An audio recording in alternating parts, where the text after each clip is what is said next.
আমার মুজাদ্দিদ জামান দাদা হুজুর পীর কেবলা রহমাতুল্লাহ আলাইহির শানে অনেকে বিয়াদবি করছে কি করছে হ্যাঁ তার আওলাদদের শানে বিয়াদবি করছে কি করছে না এই কথা বললে আমরা খারাপ। আমার পরদাদা মুজাদ্দিদ জামান দাদা হুজুর পীর কেবলা রহমাতুল্লাহ আলাইহিকে 1 বছর নয় 2 বছর নয় 22 বছর খেদমত করেছেন। জোরে বলুন ক বছর খেদমত করেছেন? 22 বছর। ওরা আজকে বাগান তৈরি করেছে, সেই বাগানে এখন আমরা চষছি, সেই বাগানে মালি হিসাবে কুকুর হিসাবে চলছে। এই কথা ঠিক বলছি না ভুল? হ্যাঁ, এই ভিত তৈরি করেছে কারা? আমাদের এই ভিতগুলো তৈরি করেছে কারা?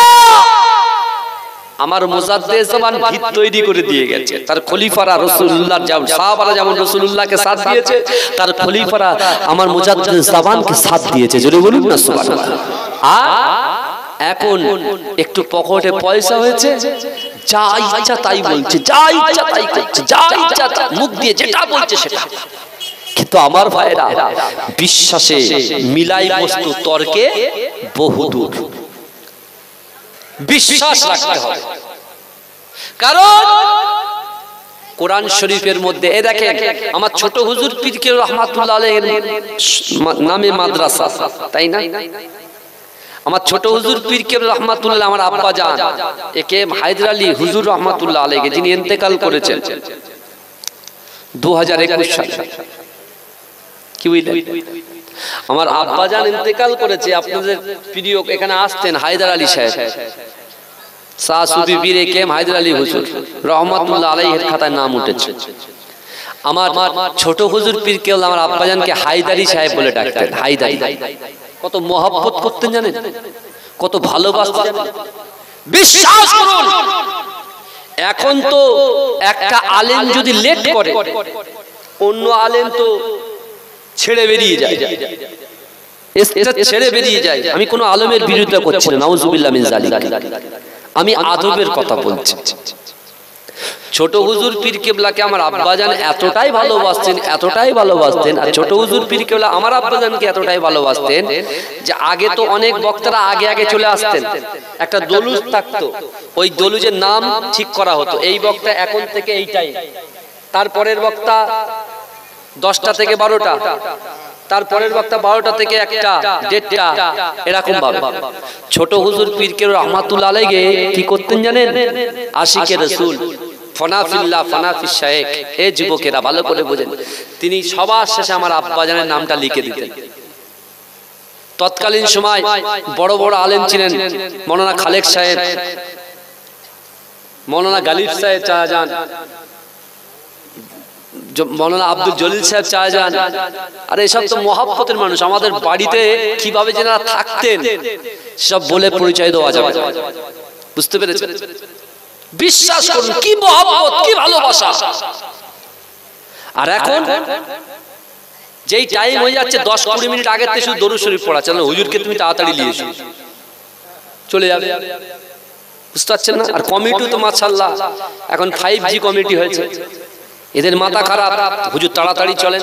আরে বাবা উঠেছে কখন, কখন নামছেন, যে কথা বলছিলাম বললে অনেক কিছু। এখন কি হলো, ছোট হুজুর পীর কেবলা বলছেন হায়দারি সাহেবের নাম শেষ। আমার আব্বা লিখতেন, আমার আব্বা হাতের লেখাটা খুব ভালো ছিল। আজও বিশ্বাস করেন, আমার আব্বা স্কুল টিচার ছিলেন, বুঝলেন, প্রাইমারি স্কুলের টিচার ছিলেন, মহিষগদি এপি স্কুল খড়িবাড়িতে, বুঝতে পেরেছেন? হাতের লেখাটা খুব সুন্দর ছিল আমার আব্বা জানেন। ইংলিশ হাতের লেখাও যেমন, আরবি হাতের লেখাও তেমন, বাংলা হাতের লেখা হেবি সুন্দর ছিল। আর ছোট হুজুর পীর কেবলা খুব ভালোবাসতেন। বলে হায়দারি সাহেব শেষ, বলে বাবা যতক্ষণ পর্যন্ত আমি না আসবো ততক্ষণ তুমি চালাবে।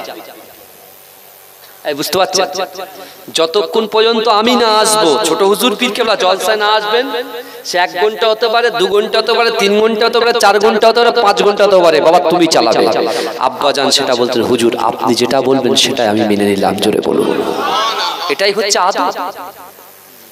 বিশ্বাস করুন যুবকেরা, আল্লাহর কোরআন সূরা ফাতিহা ছাড়া নামাজ হয় না। ওই সূরা ফাতিহার মধ্যে আমরা পড়েছি ইহদিনাস সিরাতাল মুস্তাকিম, আমাদেরকে সহজ সরল পথ প্রদর্শন করো। তারপরে পড়েছি সিরাতাল্লাযীনা আন'আমতা আলাইহিম, ওই সমস্ত লোকের পথ যাদেরকে আল্লাহ নিয়ামত দিয়েছে। আসুন না কোরআনকে প্রশ্ন করেন যে আল্লাহ কয় শ্রেণীর মানুষের উপরে নিয়ামত দিয়েছেন। আল্লাহর কোরআন বলছে আল্লাযীনা আনআমা আল্লাহু আলাইহিম মিনান নাবিয়্যিনা ওয়াস সিদ্দীকিনা ওয়াস শুহাদাই ওয়াস সালিহিন। জোরে বলুন না সুবহানাল্লাহ। এক, নবীদের উপরে আল্লাহ নিয়ামত দিয়েছেন। দুই, সাহাবাদের উপরে আল্লাহ নিয়ামত দিয়েছেন। তিন, যারা ইসলামের ঝান্ডাটাকে উত্তোলন করার জন্য, কোরআনটা বাড়িতে পৌঁছানোর জন্য যারা শহীদ হয়েছেন তাদেরকে আল্লাহ নিয়ামত দিয়েছেন। চতুর্থ নম্বর সালিহিন, যারা সত্যবাদী, যারা সত্যবাদী পীর মাশায়েখ, তাদের উপরে আল্লাহ নিয়ামত দিয়েছেন। জোরে বলুন না সুবহানাল্লাহ। এই জোরে বলবেন না। তা কে বলেছে আল্লাহর ওলিদের কথা কোরআনের মধ্যে নেই? আরেকটু এগিয়ে যান, আল্লাহর কোরআন বলছে ইয়া আইয়ুহাল্লাযীনা আমানুত্তাকুল্লাহ ওয়া কুনু মা'আস সাদিকিন। আল্লাহ বলছে বান্দা শোনো, ইয়া আইয়ুহাল্লাযীনা আমানু, হে আমার বিশ্বাসী ইমানদার বান্দারা, ওয়াত্তাকুল্লাহ, আমি আল্লাহকে ভয় করো, ওয়া কুনু মা'আস সাদিকিন, সত্যবাদীদের সঙ্গে থাকো। জোরে বলুন সুবহানাল্লাহ। বড় পীর আব্দুল কাদের জিলানী রাহমাতুল্লাহ সত্যবাদী ছিলেন কি ছিলেন না? খাজা গরিবে নওয়াজ, নিজামুদ্দিন আউলিয়া, কুতুবউদ্দিন বখতিয়ার কাকি, সরহিন আলফসানি, মুজাদ্দিদ জামান দাদা হুজুর পীর কেবলা রাহমাতুল্লাহ আলাইহি, তার খলিফা গণেরা, এরা সত্যবাদী ছিলেন কি ছিলেন না? এই কথা বলেন, সত্যবাদী ছিলেন তো? আল্লাহ কি বলছে দেখেন, ফের কোরআনের আয়াত বলছে ইয়া আইয়ুহাল্লাযীনা আমানু লা তাত্তাখিযু বিতানাতাম মিন দুনিকুম। এটা যেমন সত্যবাদী ছিল, এরা মুমিনও ছিল। এই কথা বলেন না, আল্লাহর ওলি হতে গেলে মুমিন শর্ত না নাকি? তা আল্লাহ বলছে ইয়া আইয়ুহাল্লাযীনা আমানু, হে আমার বিশ্বাসী ইমানদার বান্দারা, লা তাত্তাখিযু বিতানাতাম মিন দুনিকুম, তোমরা মুমিন ব্যতীত অন্য কারোর সাথে বন্ধুত্ব করো না। জোরে বলবেন না। আমাদের বন্ধুত্ব কাদের সাথে করতে হবে? হ্যাঁ, মুজাদ্দিদ জামান আল্লাহর মুমিন বান্দা ছিলেন, তার খলিফারা আল্লাহর মুমিন বান্দা ছিলেন, মাঝরাটি পীর সাহেব হুজুর কেবলা আল্লাহর মুমিন বান্দা ছিলেন, হ্যাঁ, বশিরার আল্লামা হুজুর আল্লাহর মুমিন বান্দা ছিলেন, খাজা গরিবে নওয়াজ আল্লাহর মুমিন বান্দা ছিলেন, কুতুবউদ্দিন বখতিয়ার কাকি রাহমাতুল্লাহ আল্লাহর মুমিন বান্দা ছিলেন, সুফি ফাতি আলী ওয়াইসি রাহমাতুল্লাহ আল্লাহর মুমিন বান্দা ছিলেন। তাহলে এদের সঙ্গে আমাদের বন্ধুত্ব করতে বলেছেন কে? এই বলে আল্লাহ। এদেরকে ভালো করে ধরে রাখতে হবে। যে কথা আমি বলছিলাম, বিশ্বনবী রাসূলুল্লাহ সাল্লাল্লাহু আলাইহি ওয়াসাল্লামকে আবু বকর জড়িয়ে ধরলেন। জড়িয়ে ধরার পরে আবু বকর রাসূলকে বলছি ইয়া রাসূলুল্লাহ, কিছু মনে করবেন না, আপনি জান্নাত কেমন ভাবে দেখেছেন একটু বিবরণ দেন শুনি। আপনি জাহান্নাম দেখেছেন, জাহান্নামের একটু বিবরণ দেন শুনি। আল্লাহ যে আপনার উপর ওগন দিয়েছেন নামাজ, এই নামাজের বিবরণ দেন শুনি। তা আল্লাহ রাসূল কাকে কাকে ডাকলেন? তৎকালীন যুগে যে কজন ইসলামের ছায়াতলে এসেছেন, আবু বকর, ওমর, এরা সকলে আস্তে আস্তে কোথায় চলে আসলেন? সবাই কাবা বাইতুল্লাহ শরীফের পাশে, যেরকম আপনারা বসে আছেন, কোটি কত সাহাবারা বসে আছেন, রাসূল রেডি হচ্ছেন বলবেন। এমন তো অবস্থায় আবু জেহেলের মাথা খারাপ হয়ে গেছে, কাফের বেঈমান টেঈমান বলেছে কে? আবু বকর। ওর বেস্টি লেগে গেছে, ও কি করেছে? আবু সুফিয়ান তার বন্ধু সাথে করে নিয়ে তার দলবলে এসে হাজির। হয়তো ওমরে ফারুক রাদিয়াল্লাহু তাআলা শুধু তরোয়াল বের করছে, হ্যাঁ, বুঝতে পারছেন না? শুধু এ করছেন। এমন তো অবস্থায় বিশ্বনবী রাসূল সাল্লাল্লাহু আলাইহি ওয়াসাল্লাম সবাই চুপচাপ বসো, কি ব্যাপার?